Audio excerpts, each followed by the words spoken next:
In Australia, Welcome to Country, a contentious land acknowledgement ceremony performed by Aboriginal elders, and its ubiquitous, now mandatory cousin, Acknowledgement of Country, only exist in their current forms for one reason: British colonisation. I know it's a provocative claim, but by the end of this video, I'm going to show you why it's not just a possibility, but a historical certainty. I'd just like to thank the viewers whose insights helped sharpen this argument. Just to be clear, I'm not here to argue about whether welcomes to country existed before colonisation. That's a separate conversation.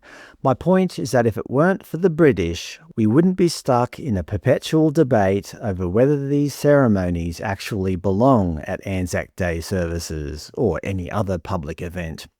Firstly, let's start with a foundational claim. Aboriginal Australia was effectively destined to be colonised. That is a geopolitical given. No disrespect to the inhabitants, it was no small feat to survive in such a harsh landscape. But thousands of years of isolation meant there was no evolutionary pressure to develop technology more complex than the spear or the boomerang. Regardless of which flag arrived first during the Age of Sail, the military disparity was absolute. Indigenous weapons were never going to be a match for the industrial output of Europe.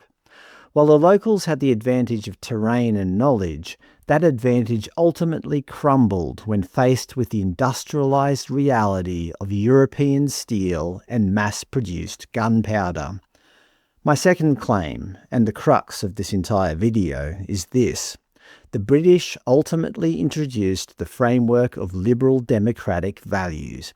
If it weren't for British institutions like individual liberty, freedom of speech, and the rule of law, the very concept of Aboriginal people being able to perform a welcome to country in modern Australia would never have eventuated. Now, I'm not suggesting that a French or Dutch colony wouldn't have eventually developed similar freedoms, but the reality is that because a Western power established the foundation, Aboriginal Australians now have the legal and social standing to question the state, influence the government, and perform rituals at Anzac Day that many other Australians find deeply divisive. For the sake of argument, let's imagine the Chinese had been the first to colonise this continent. Do you honestly think they would have been more forgiving toward the local population? No chance. If they hadn't completely assimilated or displaced the native population, they certainly wouldn't be permitting land acknowledgements that challenge the absolute authority of the state. If a regime like the Chinese Communist Party were in charge of Australia today, a welcome to country, which by its nature asserts a prior and competing sovereignty, would be a thing of the past. It wouldn't be debated. It would be silenced, with force if necessary. Just look at how the modern Chinese state handles ethnic minorities in regions like Xinjiang or Tibet. In conclusion, due to thousands of years of isolation and a lack of competing pressures outside of tribal skirmishes, the peak of Aboriginal military technology remained the spear and the boomerang, tools that were simply no match for industrial-grade muskets and steel bayonets. Colonisation was a geopolitical inevitability.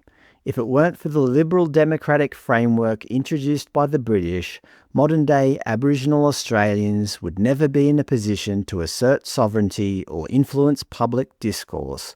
Ironically, if an authoritarian power had claimed Australia instead, the modern practice of welcome to country would likely never have been allowed to develop. Certainly, if anyone attempted to claim competing sovereignty during a day of national significance like Anzac Day, their dissent would be crushed with an iron fist. The reality is paradoxical. Colonisation created the environment for these ceremonies. If it wasn't for British colonisation, the modern practice of welcome to country simply would not exist.